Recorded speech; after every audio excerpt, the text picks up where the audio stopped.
ఇక్కడ inverse function చూడు. Inverse function అంటే if F mapping A to B is a bijection, then the relation f inverse is equal to b comma a comma b belongs to f is a function from b to a and it is called the inverse of f అన్నమాట.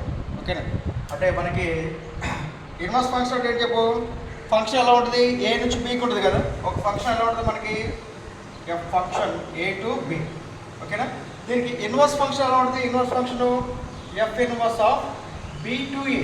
ఒక function ఏ నుంచి బీకి ఉంటే దానికి inverse function అనేది ఎక్కడికి ఉంటుంది, అది ఇన్వర్స్ అంటే రివర్స్ అనమాట. ఎంత డొమైన్ కోడొమైన్ అవుతుంది, కోడొమైన్ డొమైన్ అవుతుంది అనమాట. ఓకేనా? బి టు ఏ అవుతుంది అనమాట, బి టు ఏ అవుతుంది. ఓకేనా? సో ఇదే ఇన్వర్స్ ఫంక్షన్ అన్నమాట, ఇదే ఇన్వర్స్ ఫంక్షన్. కానీ ఇక్కడ ఇన్వర్స్ ఫంక్షన్ ఎగ్జిస్ట్ కావాలంటే కంపల్సరీ అది బైజెక్షన్ కావాలి. Bisection means 1 and on 2 function కావాలి. అది అన్వయకం కావాలి, ఇది సంగ్రస్తం అయితే. ఒక ఫంక్షన్ అనేది అన్వయకము సంగ్రస్తం అయితే 1 ఫంక్షన్ అండ్ ఆన్ 2 ఫంక్షన్ అయితే అది బైజెక్షన్ అవుతుంది అన్నమాట. ఇప్పుడు బైజెక్షన్ ఫంక్షన్ మాత్రమే అది ఇన్వర్స్ ఎగ్జిస్ట్ అవుతుంది అన్నమాట. Okay right.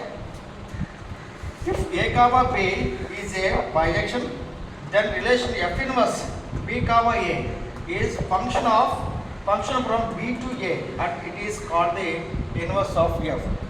So the f mapping a comma b function unte daniki inverse function b to a untadannమాట. Okay.